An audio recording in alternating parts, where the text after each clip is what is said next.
my great pleasure to introduce you to the Managing Director of the Kannon Institute here at the Caruso School of Law, Kannon Shanmugam. Kannon is a class of 2019 graduate of Caruso Law. He's former valedictorian of the class and editor-in-chief of the Law Review, and just a great, great guy. We're so welcome and so delighted that he's come back to Pepperdine. So please join me in giving Colton a great round of applause.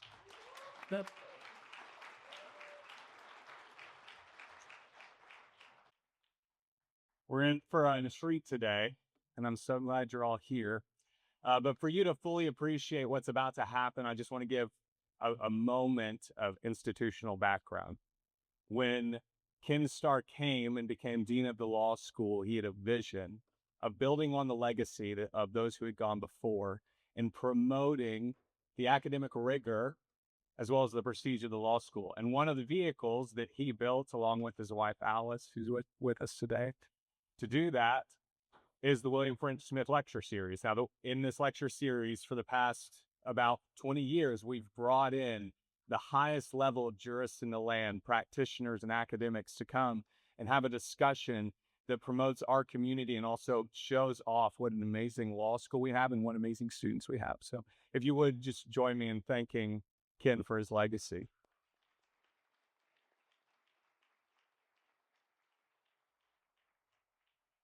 One note on procedure before we get to substance, you'll notice that there's a QR code here towards the end of our amazing moderated discussion. We're going to have an opportunity for you to propose and submit your questions. And so during the discussion, you can just point your phone at the QR code.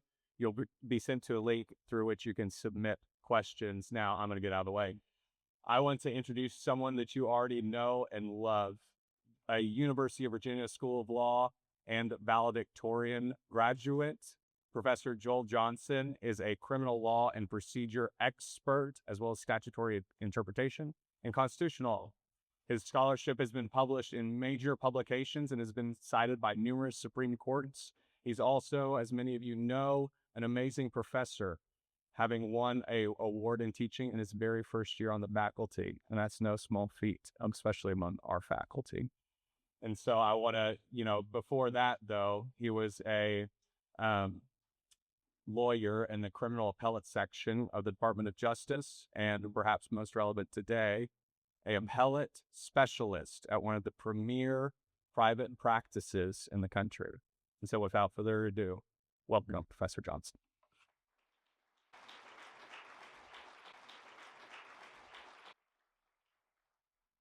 Well, thank you, Colton, for that generous introduction. I should take you everywhere I go. I have you introduce me like that.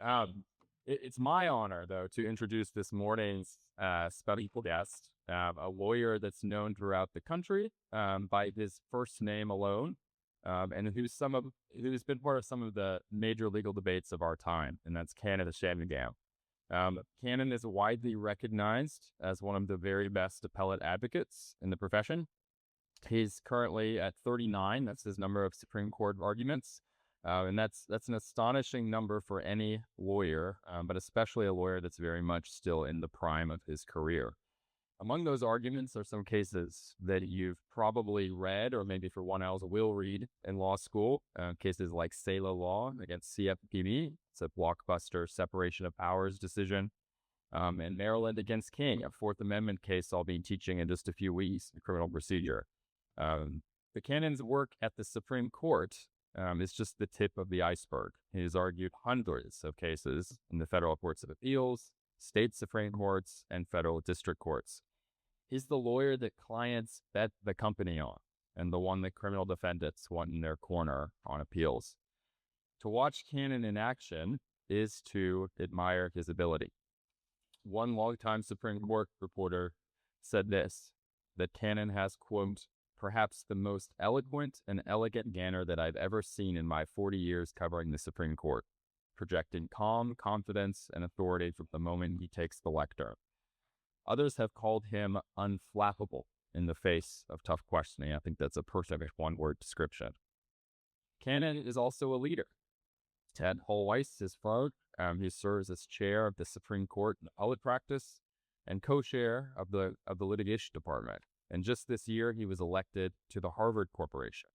Harvard's principal governing board and one of the most influential institutions in all of higher education. And that role underscores not only Kannon's stature in the legal profession, but in society more broadly. For me, though, this introduction and this event is deeply personal.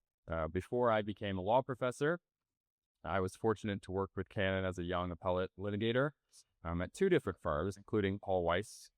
He was and remains one of my most important mentors.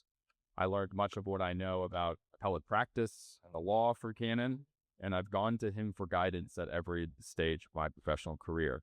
And it's not just me. He mentors countless young lawyers. I don't know where he finds the time. So it's truly an honor and a joy for me to have this opportunity to share my friend and mentor with all of you for the remainder of the hour. So please join me in giving Kannon a warm Pepperdine welcome.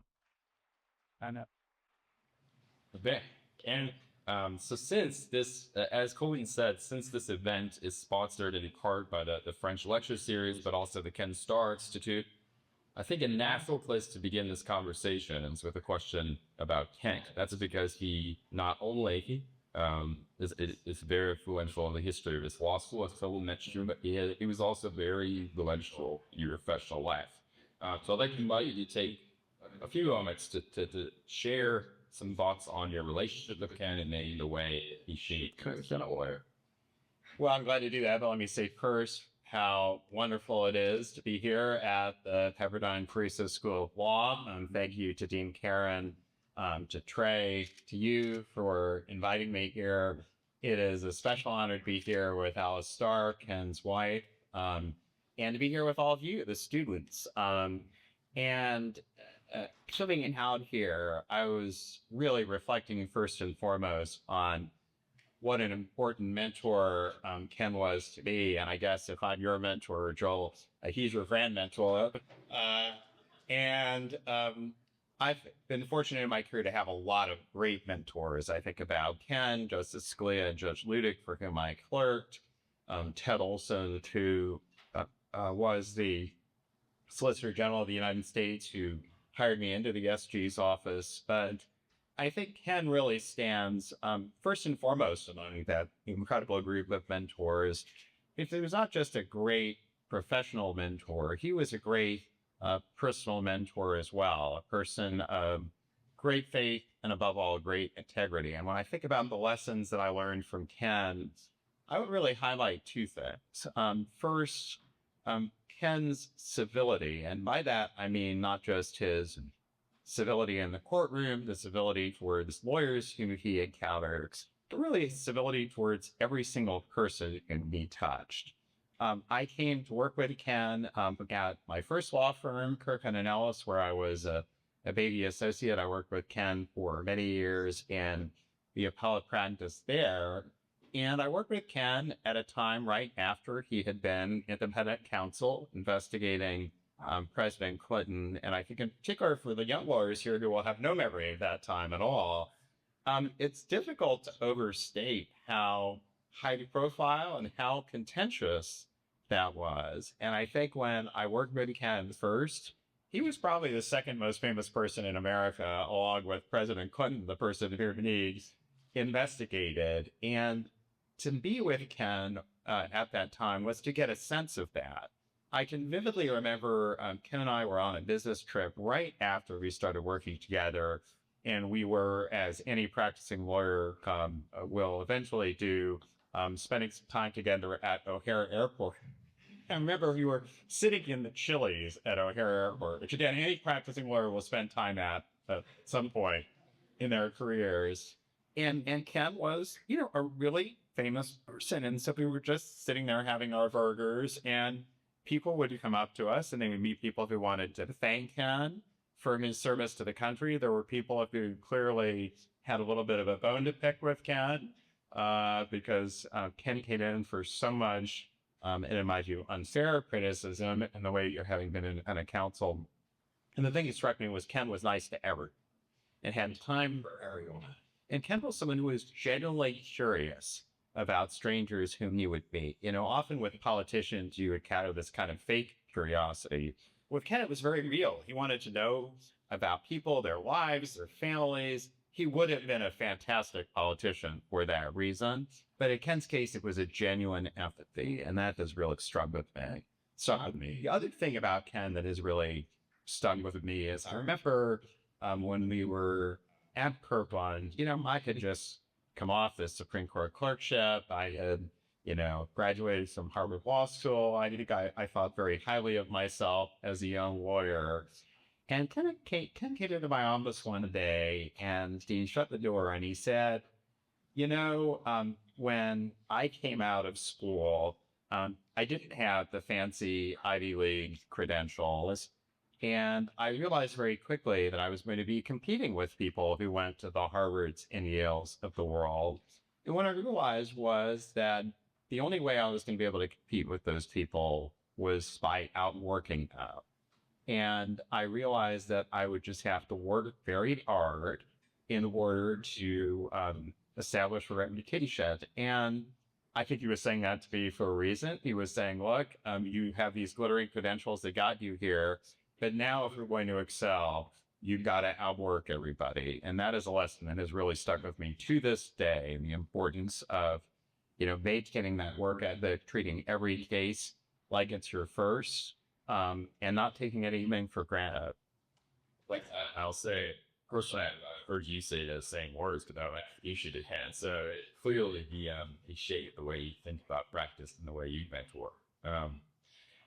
One of the things when I was reflecting on our relationship, one of the, beyond sort of the going to use professional advice and the ordinary mentorship things, I won't get the details, but a couple of moments stick out in my mind where I had some professional setbacks or disappointments.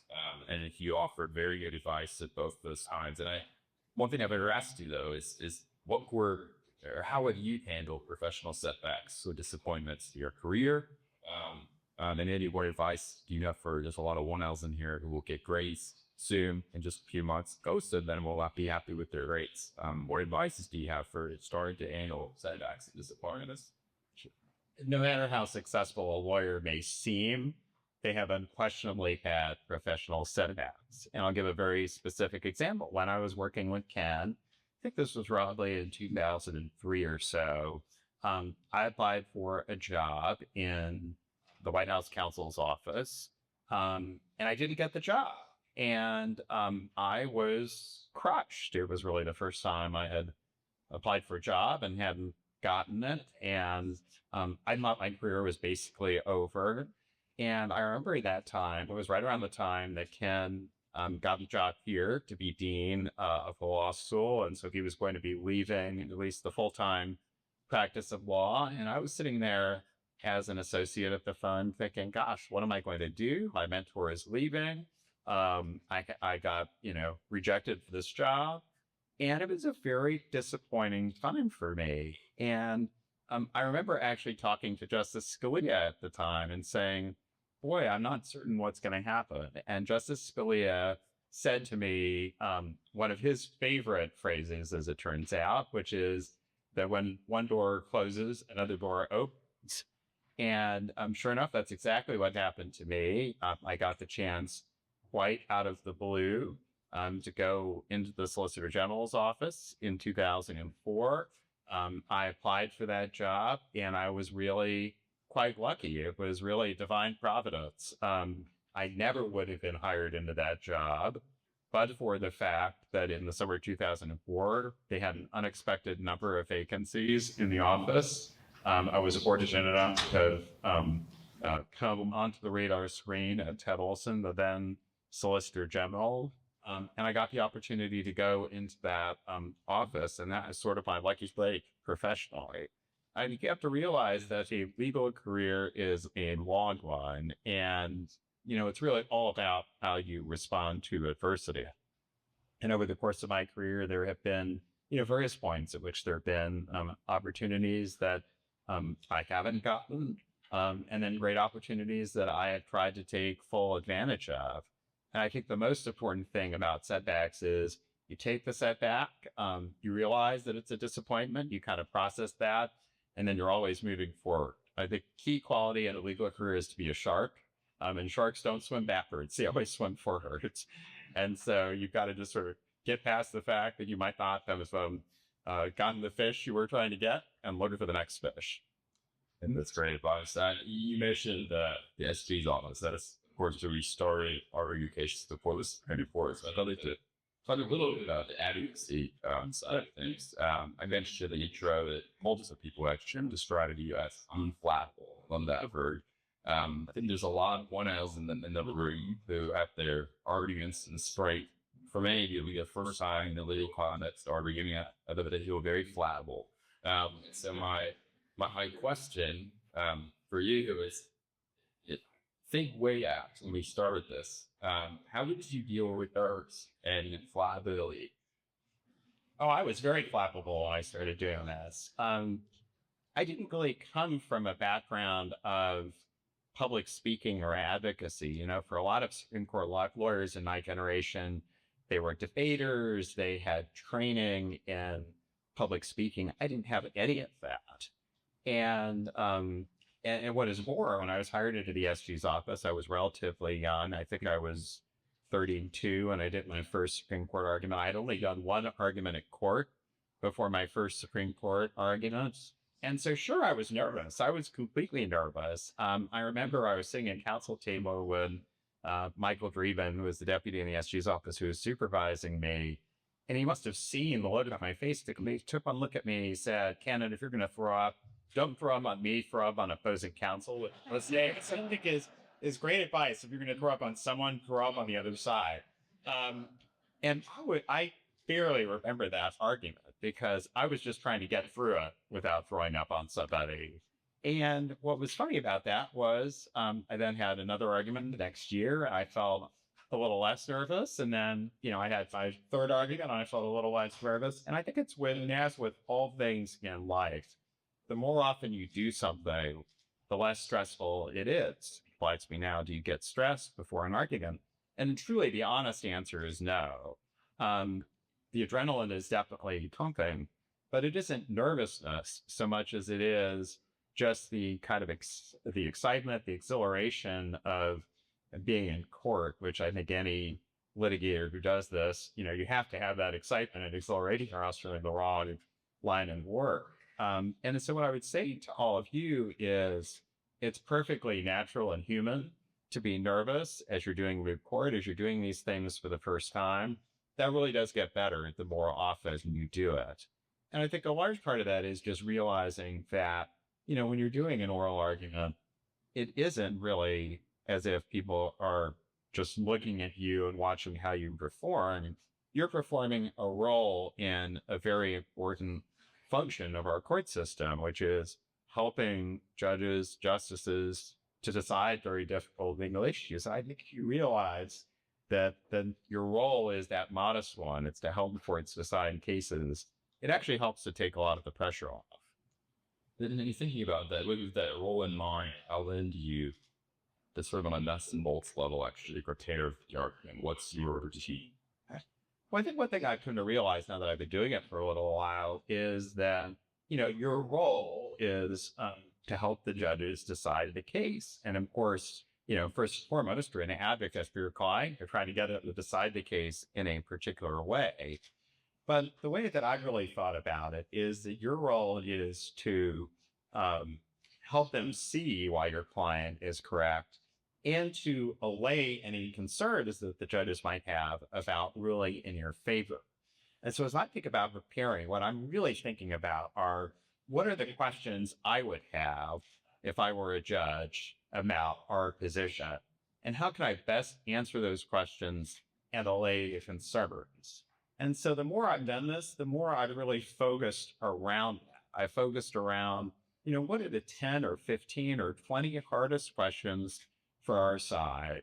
And what are the best answers to those questions? And the key points that I would like to convey during my time. And so I really organized the preparation process around that, as you know, because you've seen it. I spent a lot of time practicing answers to those questions, figuring out how to frame those answers, talking to my colleagues on the case, to try things out on them in a more informal setting, Moot courts are a very important part of the preparation process because that's really where you do the dry run, you practice giving answers, you get feedback as well as answers. And that's really how I structure a preparation process. So of course I read everything, I read all the cases, I read the record, but I tend to do that in the early stages of the preparation process. And the later stages are really all about those hardest questions, because I can assure you that when I'm arguing for Judge Callahan, for a Court of Appeals, for Supreme Court justices, that 90% of the questions tend to be right at the core of the case. They tend to be questions that you can anticipate. And so figuring out what the best answers are to the hardest questions is far more important than thinking about some oddball question that might come up that is really not at the center of the case. And I will say, I think it was my first year as associate work at U of it. I was sort of struck by how often I'd be walking the halls that you'd see through the glass walls of a conference with Kannon standing alone with a lectern, speaking out loud, I guess practicing your answers to these questions. I mean, it probably seems completely eccentric, but I think for people, again, like me, who aren't people for whom public speaking comes naturally, it is really important to figure out how to articulate it, just to figure out, like, what are the phrases that you want to use? How do you take these really complicated legal concepts and boil them down in a way that is comprehensible to somebody who is hearing it orally? And that's a lot different, I think, from brief writing. You know, in brief writing, you can use all these silver dollar words and you can convey a lot of nuance. It's a lot harder to do that in the hurly-burly of a 10-minute or 15-minute or 20-minute oral argument. And so figuring out how to boil things down, how to convey things concisely without losing the important nuance, I think takes practice. Well, so we talked a little bit about the time in SG dogs to settle arguments there. Then most of your career has been in private practice, like digital firms. And so I'm curious, from where you sit now, co-chair of a appellate practice, or chair of a appellate practice, co-chair of the Litigation Department, what strikes you as some of the advantages of that time of being a litigator in a private firm setting and a firm setting? What are some challenges you face? Well, I think it's a very different challenge when you're representing private clients from representing the government. I would always say when you're in the Solicitor General's office in the Justice Department, you have only one client. It's an exceptionally litigious client, but you have the one client. And the difference when you're representing the United States is there's not just someone you can call up and say, you know, what is our position here? What is our objective?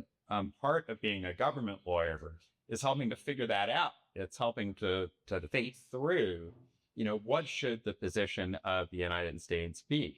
And I know that Elizabeth, the former Solicitor General, is here. And if you haven't come across her, I think it's one of the most interesting questions for someone in that role. It's, you know, how do you formulate the interests of the United States? And then how do you implement that as a lawyer, making the best arguments in support of that? If you're representing ExxonMobil or Meta or IBM or any of these big companies, you know, there is someone you can call. You know, usually I don't call Mark Zuckerberg, but I can call the general counsel, or I can call someone in the general counsel's office and say, all right, what is our interest here? And so you don't spend as much time doing that. That having been said, if you're representing a particular big company, they tend to be a repeat player in litigation, and they have a lot of the same broader interests in that their goal is not just necessarily to win a particular case. It's to advance legal arguments that are going to be in the broader interests of the company. And so even as a lawyer in private practice, you do spend time helping them to figure that out. But it is very different. And you don't get the same level of deference when you're representing a private client that you do when you're standing up as a lawyer on behalf of the United States. So another insight I'm curious to draw out of you is this relates to, I suppose, associate performance. You've spent a lot of time as a bar, a lot of time for that. You've seen a lot of associates, hundreds of associates, 8,000, I don't know. And I'm curious, there's a lot of 1Ls, and if us integrated in the room, there's a lot of 2Ls and 3Ls who want to do bar practice. What sticks out as good qualities in an associate? What are making things to avoid?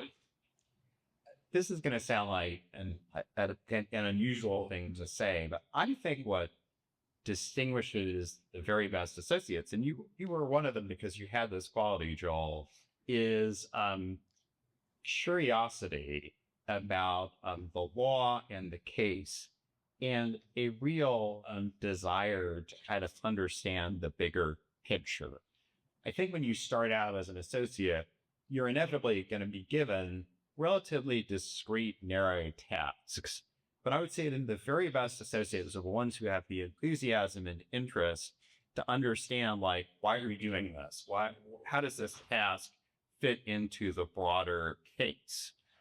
One of the things about big firms, for those of you who go to big firms, is that they tend to get hired for the biggest, most complex cases.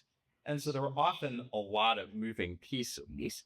And what the more senior lawyers do is that we're sort of this, the ones who figure out a broader strategy for those cases. And I think that the way you progress as a lawyer is to progress as quickly as possible into that more strategic role. You know, how do you go from being the associate who drafts a portion of the brief to the associate who figures out the architecture of the overall brief, who is the kind of principal lieutenant? And then how do you graduate from that into the role of being the person who argues the case? And I think having that curiosity, trying to understand, how do you figure out that architecture? How do you figure out that strategy is really important. And I think that's particularly important in an era where so many of the more menial tasks and increasingly so the more strategic tasks are being performed by AI, are being aided by technology. That means that for young lawyers, there was that much more of a premium on developing into that more senior role more quickly, because that's what the humans are going to be doing going forward. Yeah, so that's a great segue. What I'd like to talk about next, which is that, you know, something we talk about in my criminal procedure class is how much the law has changed in relation to technology development. But that any practice of law itself has also changed dramatically, especially the first setting. I mean, if we just started, there were pagers and Blackberries and iPhones, now we've got AI. And I'm curious, talking to some students who will soon be out there in the real world practicing, what do you see as their future? How is that potentially disrupted by AI? How are we thinking about this at Weiss? I mean, I think AI is in some sense just a label for a very particular form of technology, but technology has really been advancing over the entire course of my career. I mean, I vividly remember when Ken and I first got Blackberries. You know, we had a client, a long since deceased technology client out of Bell South. And they were the first provider of these Blackberries, these devices that allowed you to access email away from your computer. And it's kind of amazing to think back on a time when that was an innovation. But before that, you know, if you were emailing, it was because you were sitting there at your computer. And it was very hard to access email if you were traveling for work, say.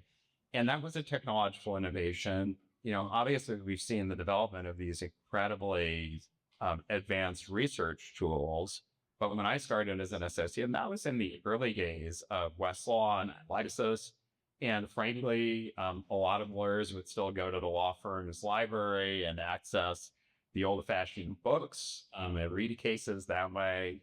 And as these technologies have advanced, it is just more and more incumbent on lawyers, and not just the young lawyers, but the more senior lawyers, to keep up with, to learn how to use these technologies. And so at Paul Weiss, we are using AI tools for a variety of tasks. I now get AI reports every morning about basically what the courts of appeals are doing. We have AI tools that can analyze, you know, essentially all of the decisions that are coming out of the courts of appeals every day, so that we're just aware of what's happening. AI can do a lot of things that junior associates did as recently as 2 or 3 years ago. And I don't view that as a threat. I think what that means is that you as junior associates will do what senior associates were doing 4 or 5 years ago. And that's great for you, because it means that you're being freed of the more menial tasks that associates had to do. in the not so distant past. I mean, when I was starting as an associate, it was not unusual for associates to be sent to warehouses to review documents and to review them by hand, to go through them one by one. I narrowly avoided being sent to Colombia, the country of Colombia, to sit in a warehouse for like 6 weeks and review documents. And of course, then that work got outsourced, and then technology took over. And now, we got incredibly sophisticated tools to do that work. It's great if first-year associates do not have to sit in warehouses in Colombia reviewing documents. I would also say it's great that AI is taking over the role of creating course video spaces, because that was one part of my job as a junior associate in Intercraft. That is good news for the junior associates. I want to shift a little bit. We've been talking about practice, law firm life, thinking more broadly to society and a lawyer's role in society specifically. We're in this current political moment where there's sharp partisan extremism. And I'm curious for your view on what is a lawyer's role, your role, sort of in shaping the way society talks about law and in the courts. So I would think that there are two aspects of this that are particularly important, particularly in these contentious times. The first is that I think we all have a role in educating. We all think about being faithful servants in our faith, but I think that part of being a faithful servant is taking our faith to the world at large. And I think the same is true with regard to the law. I think all of us have an important role once you all graduate, and even before you graduate, in educating the people you come across about the legal system, how the legal system operates. And it's interesting because you see Supreme Court justices talk about the importance of civic education. And I think they're exactly right. I think in a moment like this, it's very important for the people to understand how our legal system operates. And when you see the polls, there is a sort of disturbing lack of understanding of that. And I think that has contributed to, the current moment in a lot of ways. I think the other thing that is very important is for all of us to be advocates for the rule of law and for the legal system. I have spoken publicly about certain types of criticisms of judges, of the justices on the Supreme Court. I think attacks on the legitimacy of the court system, wherever they come from, are very dangerous. And we have seen that now from both sides of the political aisle. I think attacks that really call into question the legitimacy of judges, that raise very serious concerns about threats against judges, very serious concerns about obedience with judicial systems. And I think regardless of our politics, where you stand on the politics of the moment, that those sorts of attacks are very dangerous. I guess I would want to say push back, even like sort of challenge maybe a premise in there, which is sort of, it seems to suggest that this is different. And I'm sort of curious, thinking back, I just teach a lot of cases out of the 60s, the criminal procedure revolution. And one slide every year is any teach Earl Warrant, right? Sign move it out across the country. And so I think there have always been moments where the courts have been under attack, but that goes to society. I wonder, could you speak to what ways you can make this different right now? Maybe it's not, right? Yeah, I mean, look, I think that there has always been, I can go back well before the Warren Court, there have always been moments where the courts have come in for criticism. And of course, a certain amount of criticism is desirable. I mean, we want people to challenge the substance of judicial decisions. I think, though, that there is a meaningful difference, not just in degree, but in kind, between criticisms of judicial decisions on the one hand and attacks on judicial legitimacy on the other. And I think that many of the attacks that we are seeing now sound in the latter category. And I think that those sorts of attacks are more problematic precisely because they raise concerns about the willingness of people to adhere to judicial decisions with which they disagree, which I think is a critically important premise of our legal system. And I do recognize it's hard to distinguish between those two things. But what Justice Scalia would always say is that he attacked ideas and not people. And I think he was not immune from sometimes crossing that line in his opinion writing. But I think particularly in this age of social media, a lot of the rhetoric is not close to that one way. And a lot of that rhetoric comes from people who should know better. Speaking of attacks, I'll do a change the direction of the attack. So this year, one that's been in the news a lot.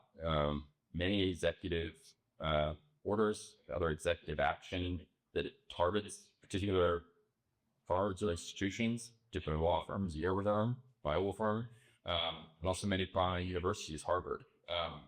Many have followed these attacks, especially those on the legal profession, attacks on the rule of the law itself. And so how should we all, as lawyers and future lawyers, think about how to respond to this sort of activity? Well, I think these attacks are regrettable. I am very much an institutionalist, and I do think that many of our institutions have come under attack, and they've come under attack from both directions. But we are in a moment where there have been attacks on law firms, universities, and other types of institutions. I'm not going to speak to the specifics of the attacks on Paul Weiss. I'm now on one of the governing boards at Harvard, which has been the object of some of these attacks as well. I'll just express my own personal view in regard to institutions more generally. This goes to the issue of the legitimacy of the courts as well. I think one of the reasons why it's important to preserve our institutions is because if our institutions are damaged or destroyed, we have to replace them with something. We have to live in a society where institutions play an important role. And I guess where I come from is from a point of thinking that if institutions have problems, we should try to fix those problems rather than to destroy the institutions. And I think it is fair to say that a lot of our leading institutions have problems. I have commented in the past about the importance of viewpoint diversity. I think the reality is that we don't see a lot of viewpoint diversity in a lot of the institutions that we've been talking about. I think that there are negative consequences to that. But that's a problem that can be addressed, and that can be addressed in much more modest ways. I think what we have seen with regard to some of these assaults on institutions is that there's not a very good means-ends fit between what we are seeing in terms of how the administration is seeking to address some of these issues and the real problems which exist. And I think that that's unfortunate. Well, I'll say further discussion on means and ends this for the retort exactly to develop the issue there. But at this point, I think it's time to turn to the audience questions. So at least those philosophy is going to release questions that colleagues don't have submitted to PAN. Great. I want to thank the students for such thoughtful questions. The first one is that you mentioned that 90% of the questions students ask are anticipated. Have you ever had a question catch you off guard, and how did you respond? Oh, totally. I just think that it is impossible to anticipate every single question that you can get as an advocate. I think to get to anticipating 100% of the questions would require decades of preparation. And so I think that the most important thing that you can do as an advocate is to have a coherent theory and understanding of the case, so that if you get the oddball question, you can figure out how to say, well, perhaps I don't know the answer to that, but here's why you should not be concerned about it. Look, I do think that you try your best to have answers for all of the questions. I vividly remember one of my happiest moments as the oral advocate was I was arguing a case involving, of all things, land rights in Hawaii. And I was arguing the case on behalf of the Office of Hawaiian Affairs, which is the office that handles Native Hawaiian issues for the state of Hawaii. And I was arguing it. The argument was a challenging one. We ended up losing the case. But right at the end of the oral argument, the Chief Justice asked me a question that went something along the lines of, counsel, I realize this is kind of an unusual question. Do you happen to know how many Native Hawaiians there are in the state of Hawaii? And as luck would have it, a couple of days before the oral argument, I was sitting in my office. I was thinking, I wonder how many Native Hawaiians there are in the state of Hawaii. And so I sent an email to someone in Hawaii. They sent me an email back. And the Chief Justice asked me this question, and then my red light came on. So this was literally the last moment of the oral argument. And as he was asking me that question, I mean, I must have smiled because I knew I had the answer right there. I had the email printed out in the back of my binder, and I sort of surreptitiously flipped to it.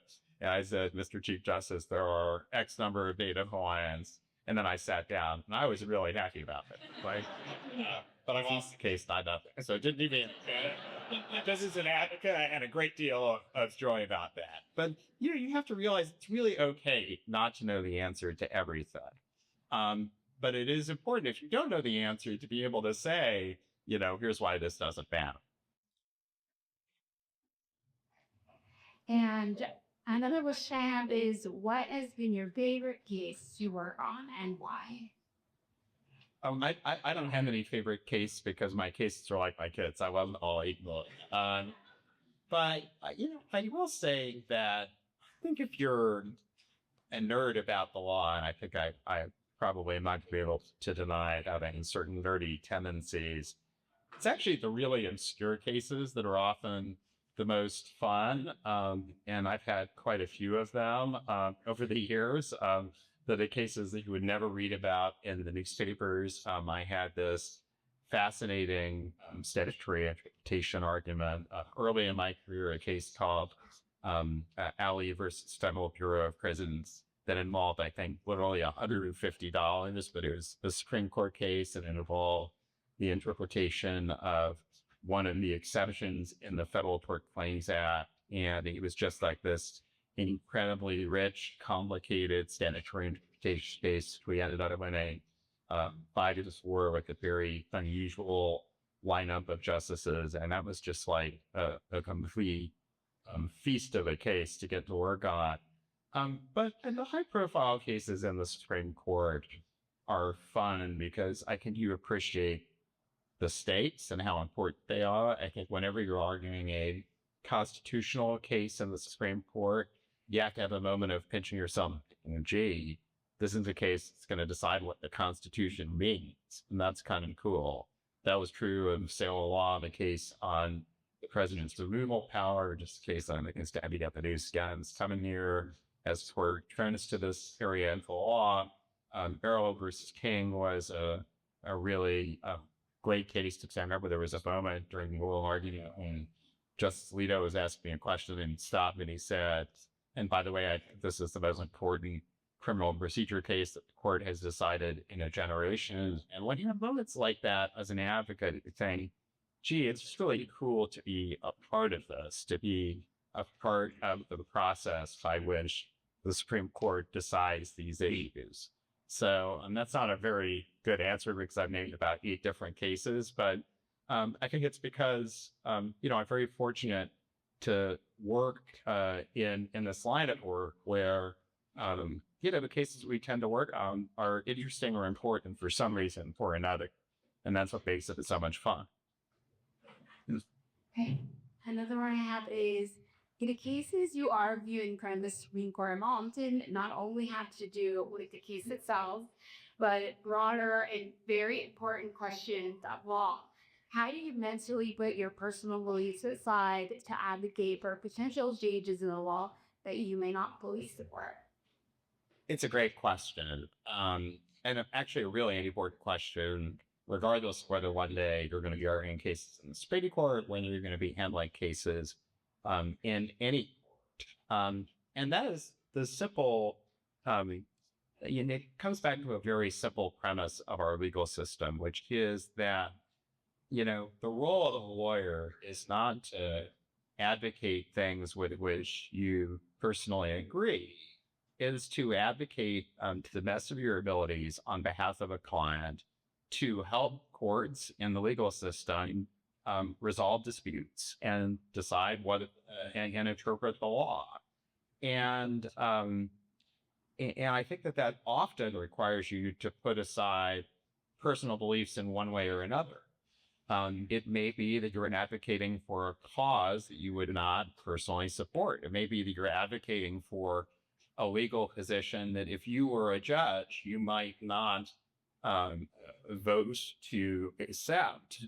But I have to say that I very rarely think about that in my daily job, precisely because I just started in the proposition that my role is to advocate for my client to the best of my abilities.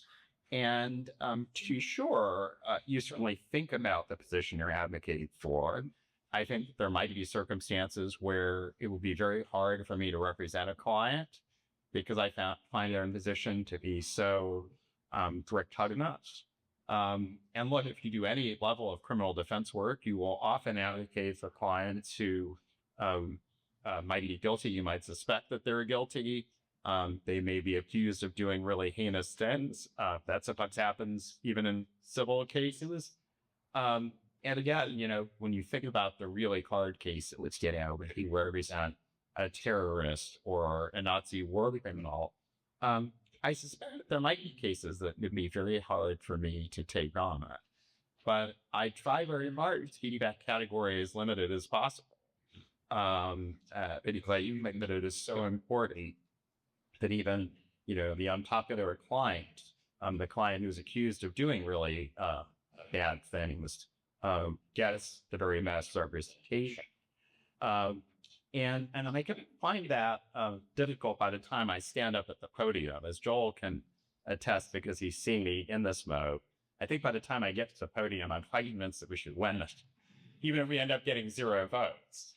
And I think that's because a large part of the preparation process is really figuring out what are the best arguments we can make, even if there are arguments where dispassionately you would think these are not likely to succeed. But I think it's very important as a practicing lawyer to represent people who you might not otherwise choose to represent, because that's really how you develop skills as a lawyer. The cases where your client is right and is clearly going to win, those are the easy cases.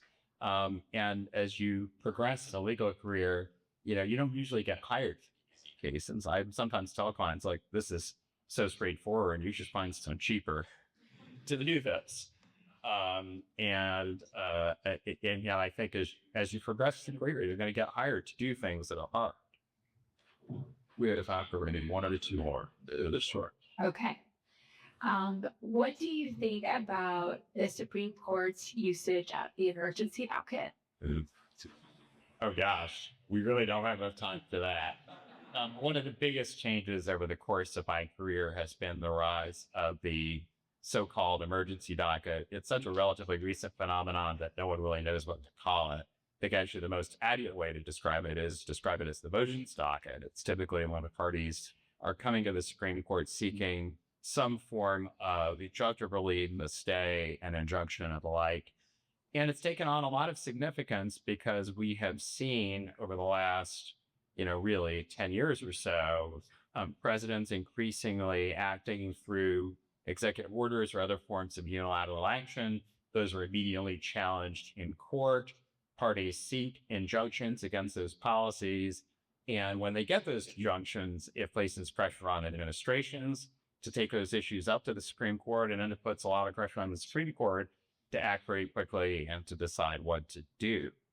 And I think there has been a lot of discussion and ferment about how the Supreme Court is dealing with these requests. I think it sort of puts the Supreme Court in a no-win position because the court is often having to act very quickly. The court, on the one hand, has to try to provide guidance to lower courts. But on the other hand, particularly when the court is getting these requests on an interim basis, it's not in the court's interest to prejudge the merits of these cases. And so often it's in the court's interest to say less rather than more. And so I think the court is doing its best to try to process all of these requests for emergency relief. But we are in a moment where the president is making, unprecedented use of executive orders, and there's therefore an unprecedented volume of this litigation. And it's placing, I think, quite a great deal of institutional strain on the court, because the court's trying to deal with all these emergency applications. At the same time, the court's trying to decide cases in the ordinary course on its traditional evidence dock. Let me ask a follow that. It seems to be an increasing on the quarters grant is the forward judgment. So the forward is fine, judge them below. I'm curious if your thoughts on that. Is it sort of just very preferred third expedient services or getting into merits for? Well, I think that that's what's going on, because I think that the court is realizing that if it doesn't get us the merits more quickly, often what will happen is there'll be tremendous pressure on the court to act on an interim basis.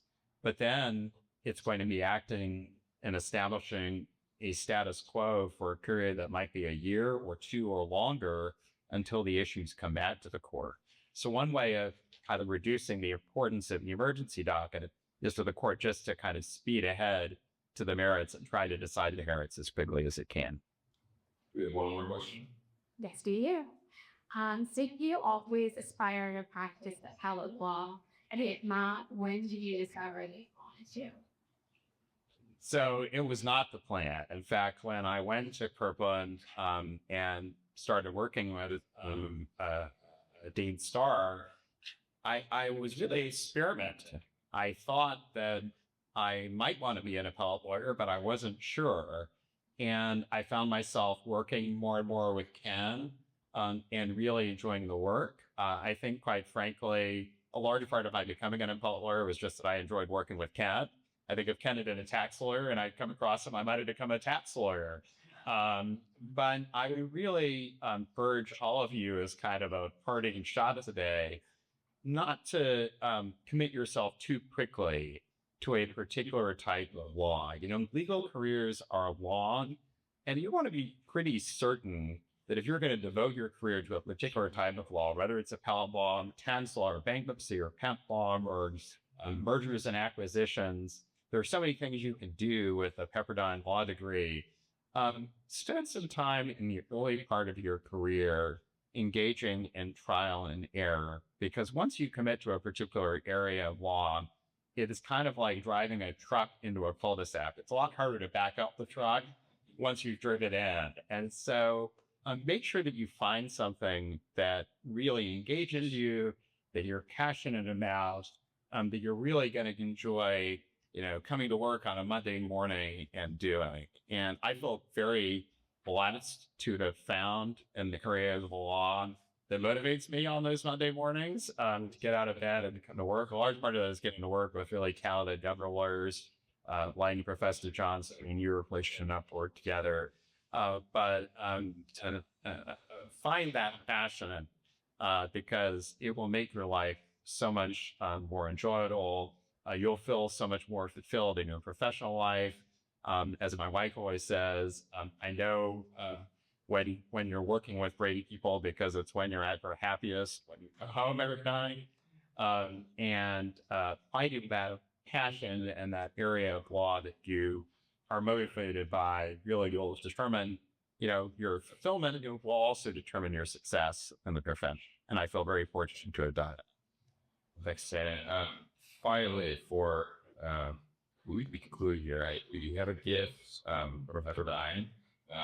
It's the Pepperdine swag, so it's made its way.